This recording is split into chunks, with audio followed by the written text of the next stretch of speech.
Well, hey guys, welcome back.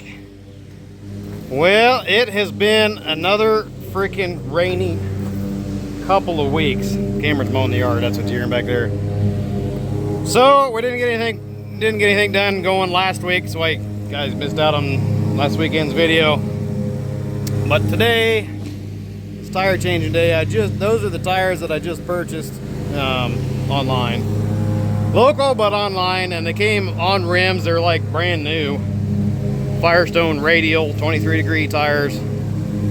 They're like, I mean, several spots you can still read on the tire where it said the tire size. I mean, that's goddamn near new, guys. Look at that deep tread, probably a little deeper than our back tires, because these were put on like 5 years ago and it's been just a Baling tractor.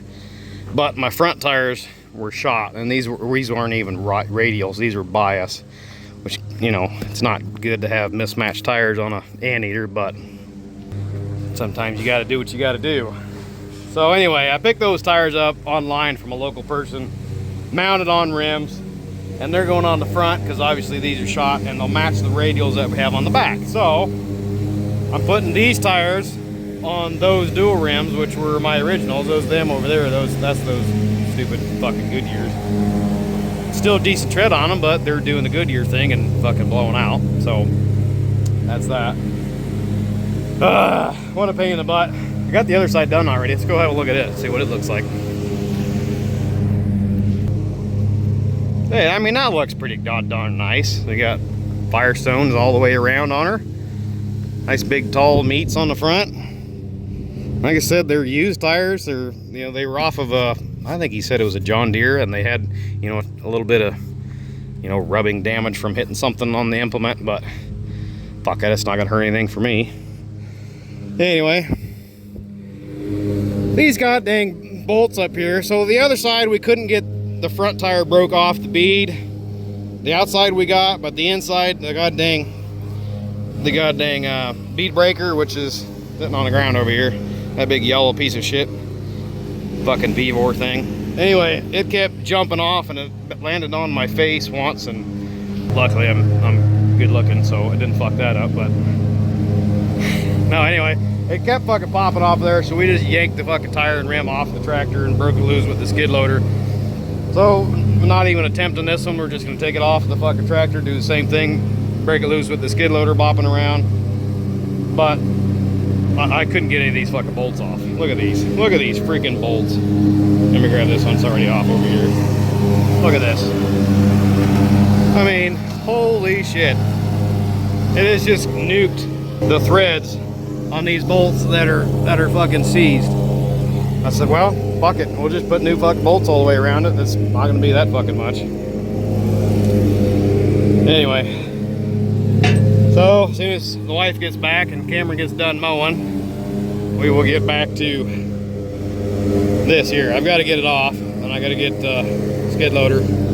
Basically, I'll just take the forks and I'll lift it straight, you know, straight up. So I'm literally just kind of bouncing on the bead. Maybe I'll be able to show you here in a minute, but we're not really ramming it. You know, we're just kind of start pressing on the bead. Then we just jockey the stick back and forth so that it's you know, poking on it, you know, not really hard, but whatever. You'll see here in a minute. All right, well, I got to get this let down a little bit so I can get her scooped off here. She's all loose. She's just sitting dangling on that top guy.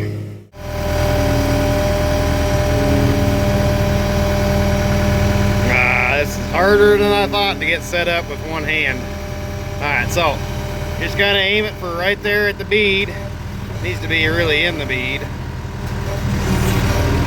There we go. And then I just sit here. I'm not really putting much weight on it. Just bopping it up and down. So she starts moving that bead down right there. That's where we're launching. Just kind of keep bopping it. And she's starting to work her way down a little bit. Well, then I'll turn over to a different spot. I gotta get readjusted here. Hold on. Back up, there we go.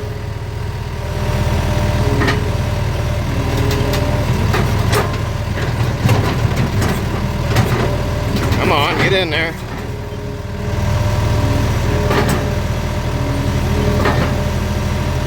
Hold on. Okay, there we go. Okay, now, and again, just keep mopping on it.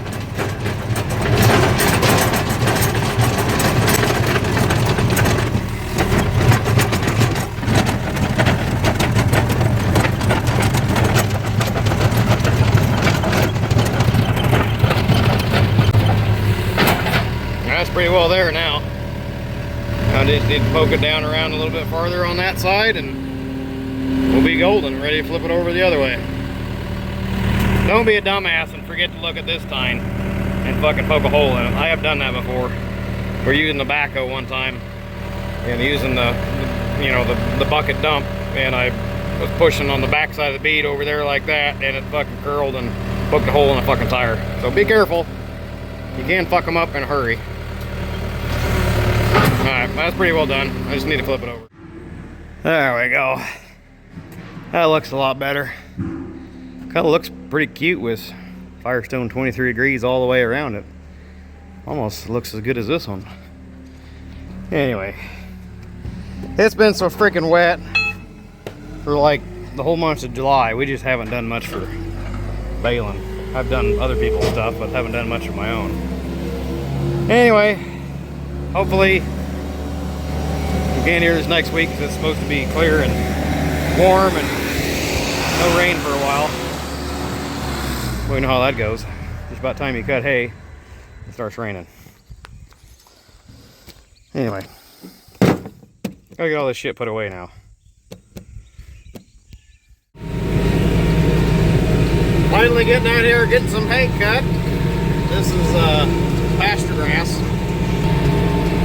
And yeah, there's a lot of green ends lace in there, lots of stuff in there. Well, that happens. Got pretty good growth to it though.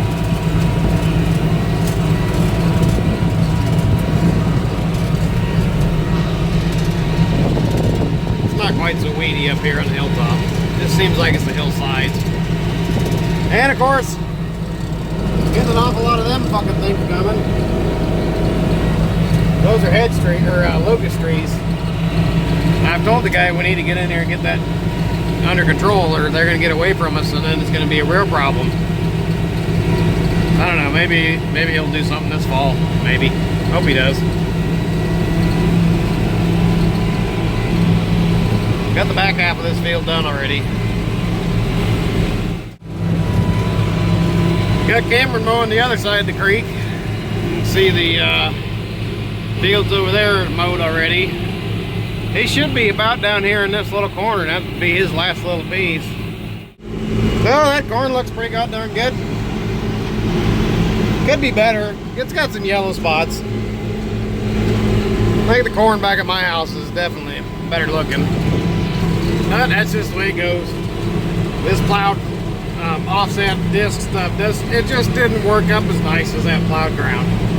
Therefore, your alfalfa, which is our nutrient, is all over through that soil medium, and it's not down there 6 inches under like the plow would put it. So definitely, I don't recommend using heavy discs, or any disc rather, to try and till under alfalfa. So anyway, now we know.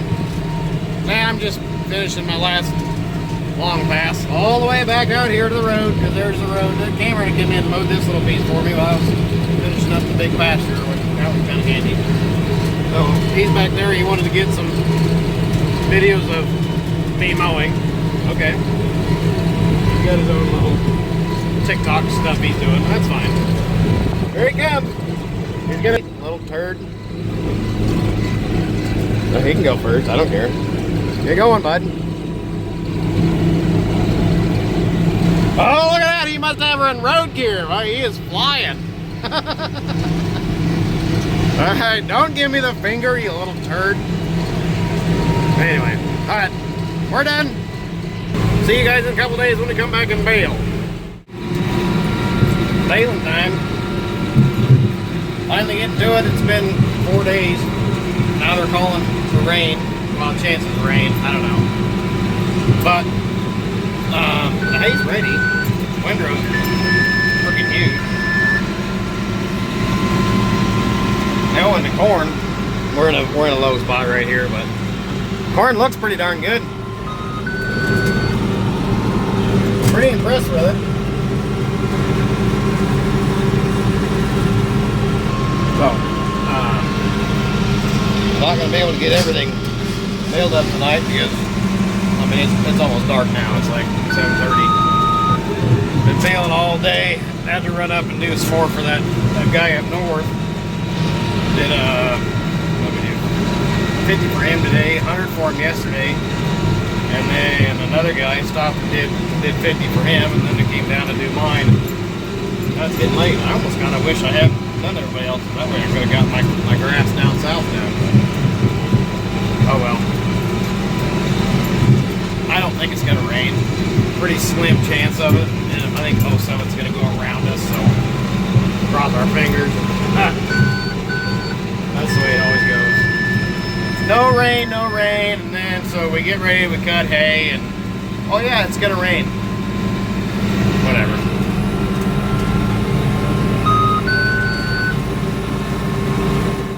And as you can see, we got the new front tires put on. Front tires that was there, we put around over here on the duals. Oh, and hey, look at that. That inside tire, the bolts going around the wedge lock were showing a little bit loose when we had the dual off. So obviously we tightened them up, but it was like, all we did was hammer on, you know, put the impact on and hammer them. And that evidently caused the center wedge to come a little loose. What is that? A hay smudge or something? Anyway, so yeah, now my inside tire has decided it wants to work its way out today. You see, that's what it should look like. But she decided she wants to slide her way all the way out.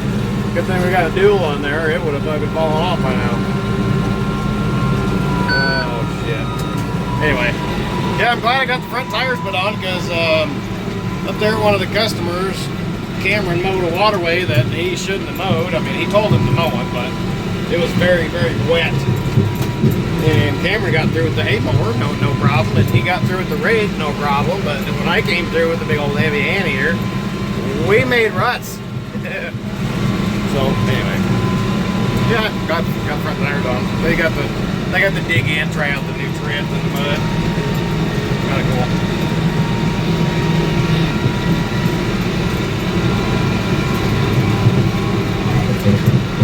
Kind of thin on the old hillside over here, and the hay you know, mixer that we seeded just doesn't seem to be taking. I'm not 100% why. The clover it's kind of hit and miss, but it was mostly just grass and weeds, which, I mean, the cows will eat. And if it hadn't have been so wet through July, it wouldn't be near as heavy as it is. It was pretty spindly shit. But anyway, the cows will eat it, so whatever. We get up here around the corner, and I got to sneak down that way around the corn.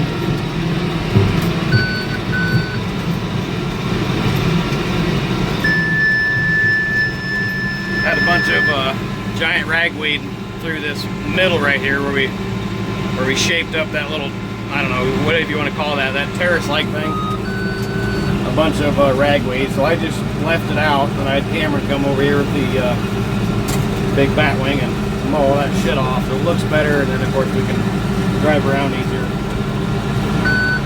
And it'll help dry the ground out, because it's freaking wet. There was water standing in here when I came through with the hay mower. You can see it's pretty wet yet. But anyway, gotta slide up this little row. It gets bigger as we get down here. It gets bigger, I promise. Oh, hey, that tree had balls.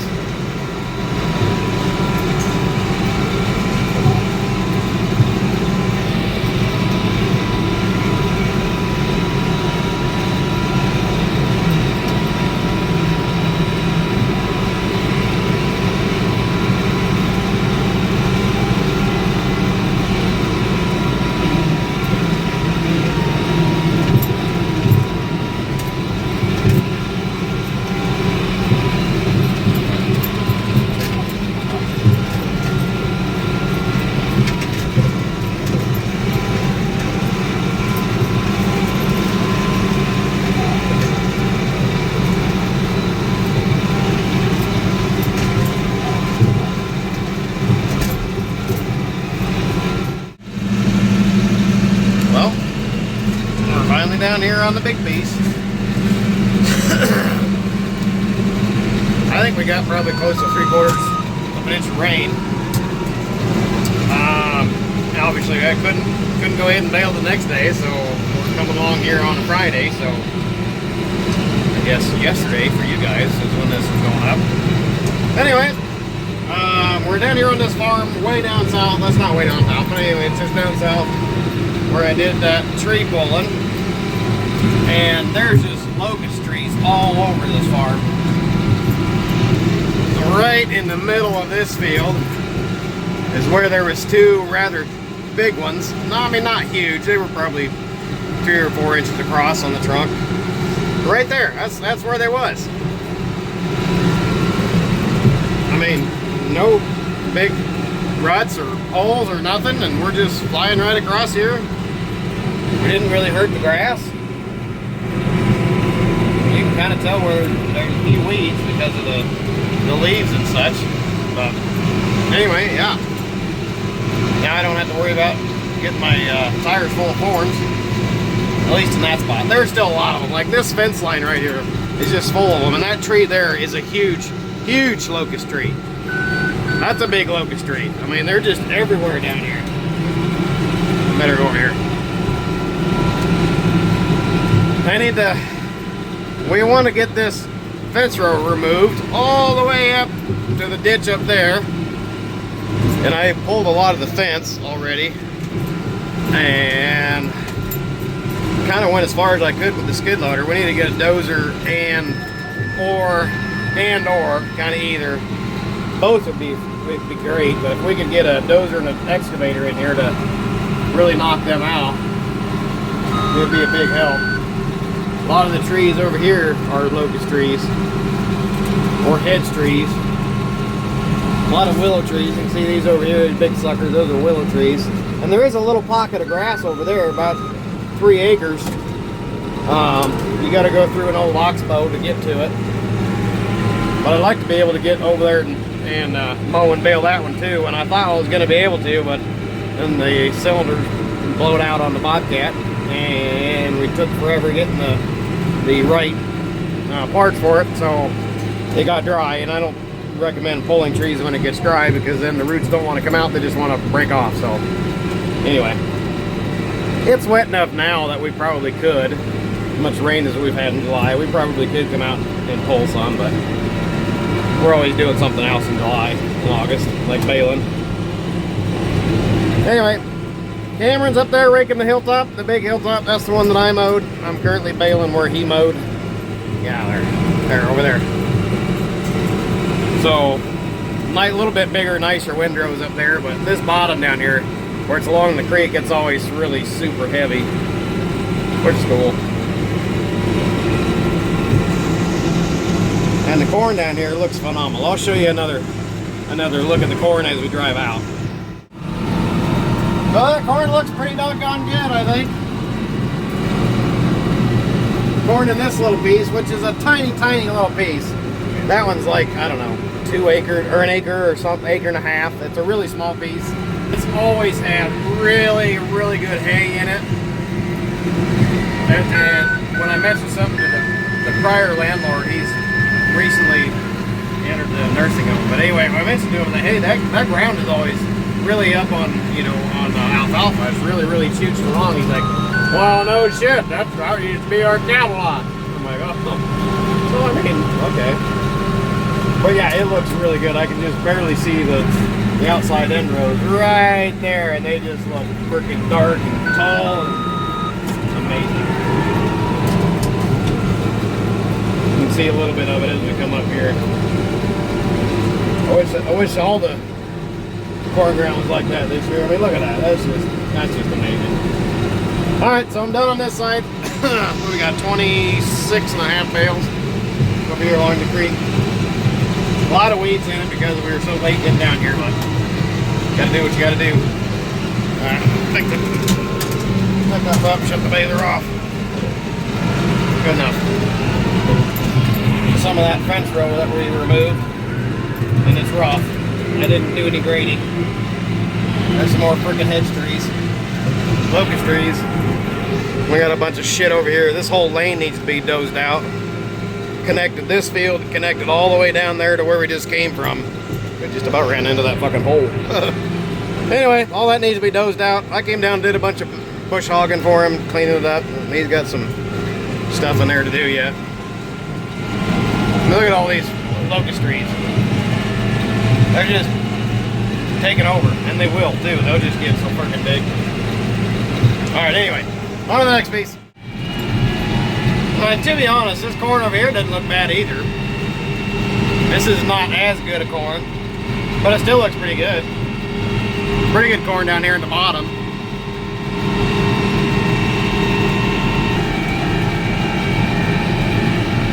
There's the bottom stuff. We've got a little bit of color lightening up right out there in the middle. She's starting to yellow off a little bit, and a little bit over here more. But she's looking pretty dark otherwise, tall and dark. A little bit of yellowing over here, not too bad. So, I mean, I guess it looks good. I guess we'll have to wait and see another couple months, see what the yield is. But by far, this is probably the least looking good corn. It pissed off all up at home. Well, where we just was yesterday, it looks a lot better than this stuff. Even the stuff at the house where we had to replant looks better than this, but it all looks pretty good. Well, there we go. Got the hay done. Got a chance of rain coming here in like a day or so. I think tomorrow it's supposed to rain. Oh, come on. So I'm glad we got the hay done finally. Come on. 108 bales of pretty good grass. I mean, cows will like it. Alright, put the monitor off. We'll get ripping. And for the shed,